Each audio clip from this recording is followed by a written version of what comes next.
I'm Tony Sklar with bnetTV. We are here at the Broadband World Forum in Amsterdam for 2012. I am speaking with Mr. Ian Bailey of Cambium Networks. How are you today, sir? Very well, Tony. Nice to see you. Excellent. Nice to see you, too. I hope you're enjoying the conference. Great city. It's a great city and good conference as well. We were in the Asia one, and I'm glad we've come to the European one as well. I like that. I like hearing that. Why don't you tell us a little bit about Cambium Networks and where you fit within this ecosystem? Sure. So you probably don't know the name, but you do know us.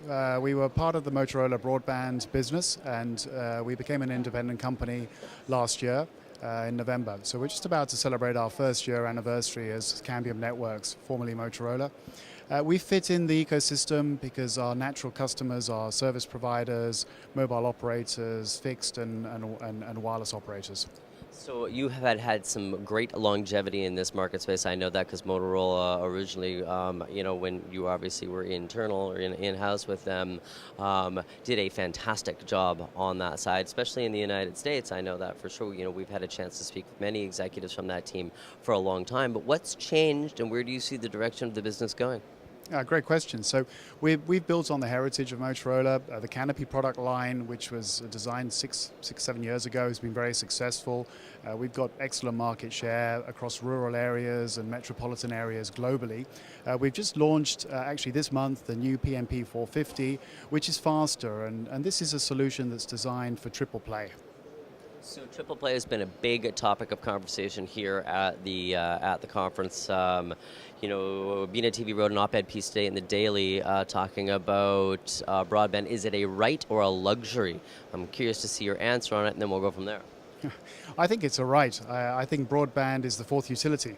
If it goes down in the house, everyone starts screaming. Your wife, your kids, it's like turning off the water or the electricity. So I'm beaming with excitement. You're so right. But let me give you some interesting facts. The Olympics recently in London, we saw that for the first time there was more content being viewed over the internet than there was over the linear TV. I think it was 55 million viewers versus 51 over linear TV. So that just shows you that the internet is being used. The YouTube phenomenon has gone beyond that now, and major sporting events are being seen online as much as they are over TV. So, it's funny that it's a great stat. It's perfect for what we're going to talk about here, because the Olympics inevitably became an OTT player in a market space without a sense of monetization, although they had already monetized it. Well, that's right. It was 24 HD streams. You could pick whatever your topic was, whatever your sport was, and you could watch it. And people were using the networks for that. They were using the broadband networks, and that's what Cambium is about. We like to deliver service to the underconnected or the unconnected in cities, on the edges of cities, and right across rural areas as well. So there's a lot of. We're going to get in here for two last questions, but. There's a lot of initiatives by a lot of different government bodies in different continents that are pushing broadband into rural areas. I had a conversation today with a certain analyst who talked about by 2020 that they're trying to get 100% of Europe online and at a rate of 30 megabits. Now that might be a stretch, but they're also saying by the end of next year to get 95% of Europe online at a minimum of 2 megabits. So the stats for Europe, I know them well because we work in Brussels regularly. We're looking for this year, 2012, to have every citizen access 30 megabits, and those networks have got to be upgradable by 2020 to 100 megabits. I'm giving a presentation tomorrow. I'll show you the stats tomorrow. We're nowhere near that. I downloaded the speed test. We're at 16.21 megabits in the EU, which is marginally ahead of the OECD countries. So, we've got a long way to go to connect all citizens with even 2 megabits.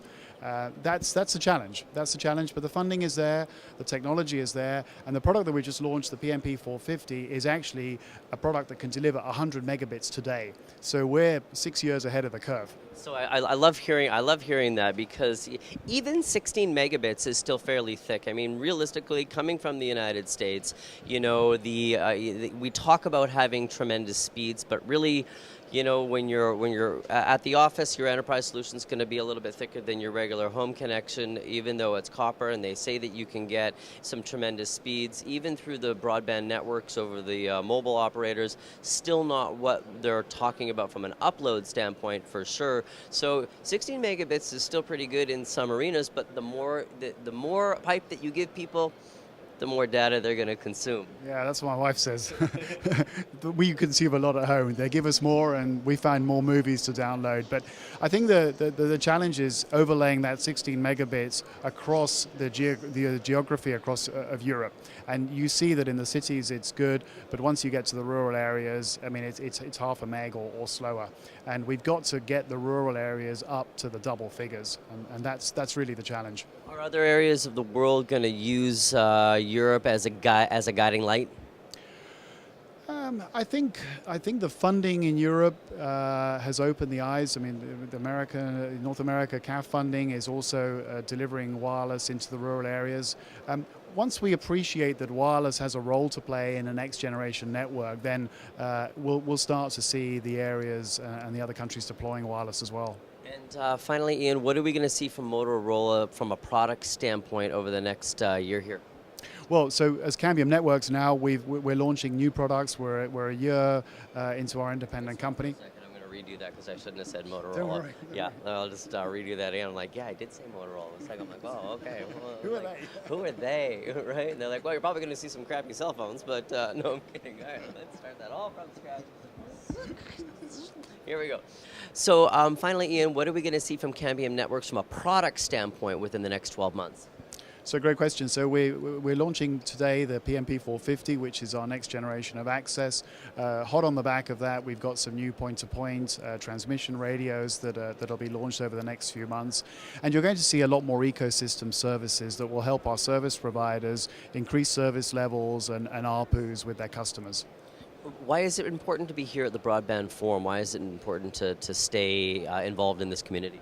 So our customers are here. The thought leadership is here, and it's the right place for us to be.